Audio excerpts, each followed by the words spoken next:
Bitches love the gram. Hey peaches, what's up? For today's video, I'm going to be talking about how I quit social media for 31 days. For the month of January, I decided to delete my Snapchat, my Instagram, my Facebook, my Twitter, and my TikTok, which was super hard, but I can say that I did see some benefits and I did see some cons to quitting social media. So for today's video, I just want to talk about my experience and if I would do it again.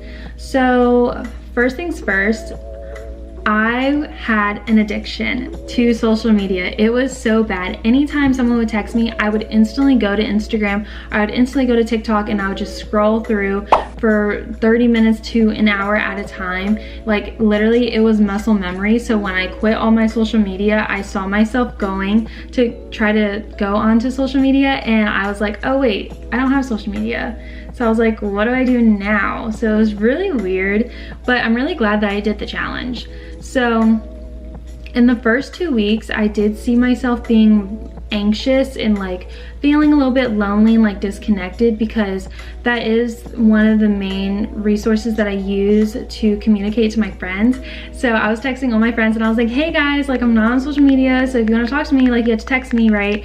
And some people did text me and some people did not text me, so I was like, okay, you know. So there was that, like I was feeling like anxious and like the fear of missing out. I had major FOMO. I've always had major FOMO, so when I quit social media, that increased. But after the 2 initial weeks, I realized like I'm really not missing that much. And honestly, I slept so much better after quitting social media. You can ask my best friend. I went to North Carolina to see my best friend like I think 2 weekends ago, and I was waking up at 6 a.m. and like passing out by like 10 to 11 p.m. and I was sleeping so good. And it was so funny because in November was her birthday and I went down there and I was like addicted to social media at the time and I was like constantly like scrolling through TikTok. So I wouldn't go to bed until like around 2 a.m. maybe 4 a.m. and literally she wakes me up and she's like, it's 2 p.m. in the afternoon, like the next day. And I was like, what? Like I thought it was like early morning. And she was like, no girl, you have been sleeping this entire time. And I was like, oh my god. So seeing that I was sleeping so much better and that I was on such a better schedule was definitely an improvement and something that I really enjoyed quitting social media for. But also I did see my mental health improving. Like when I'm on social media, I obviously follow some influencers, and so I would constantly compare myself to them. Like I'd be like, oh, they're so much prettier than me, or oh, they have such a better body than me, or oh, they look like they're having so much fun. Like why isn't my life like that fun?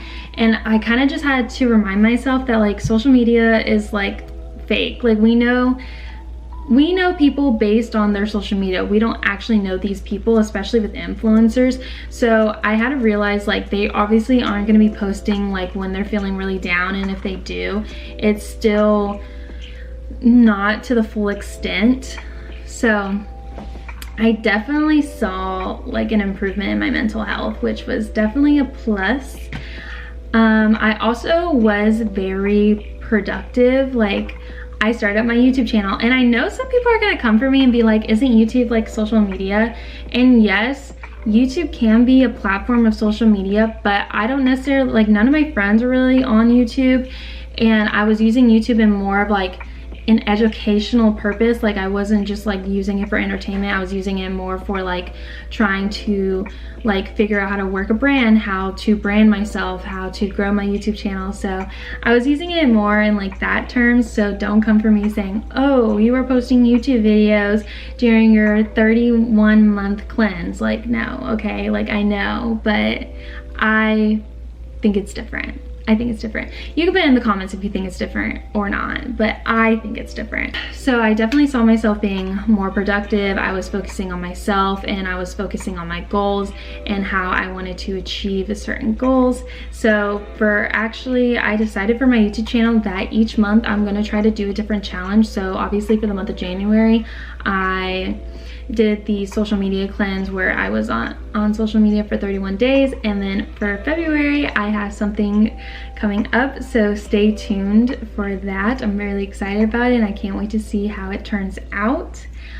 But another plus that I saw was my confidence. So when I post more revealing pictures on Instagram, obviously I get a lot of likes or a lot of comments, and so I found myself constantly going back to see the likes and the comments, and like I was like loving it, you know, like I was getting like validation, and I was like getting addicted to like that feeling, like, you know, like, oh, people like my picture, oh, people really like it, like they're commenting on it. Like I was getting addicted to that feeling. And so when I quit social media, obviously I wasn't having that same reaction. So in the first 2 weeks, I would say my confidence was pretty low because I realized that I was seeking validation from other people.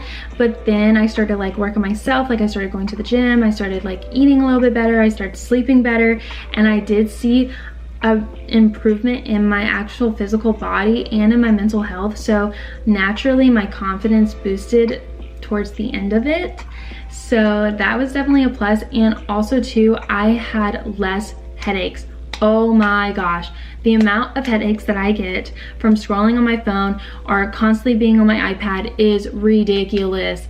Like literally, I went back on social media yesterday and I had such a bad headache to the point where I was like, oh my god, I have to take like Advil and like go to sleep, like I have to sleep this off. And I'm telling you, I did not have one single headache the entire time I was off social media, like not one. And then the day that I go back on social media, I have this huge headache that like I just could not get rid of. It was literally awful. So would I do the challenge again? Would I quit social media again? Absolutely. I 100% think that like going off social media for a little bit is definitely much needed for your mental health and even for your physical body, because you don't realize the toll that social media actually puts on you, especially in like this day and age. However, I will say it is really hard because we are so interconnected through social media, and like that's how we communicate with people, that's how we look for business opportunities, that's how we, you know, like try to stay in touch. It definitely is hard, but I feel like if you do it, you know, like it's gonna help benefit you. So for me, I am now back on social media. However, I turned off all of my notifications to each platform. So I no longer get the notifications.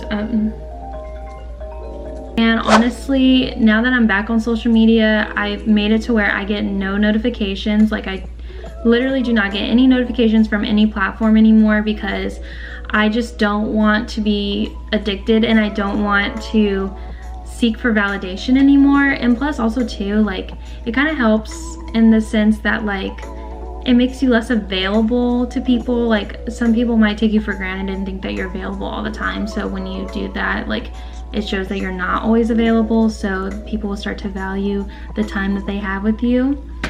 But that is all. I hope you guys enjoyed today's video, and if you guys like this video, please give it a thumbs up and subscribe, and I cannot wait to see you guys in my next video. I hope you guys have a lovely day.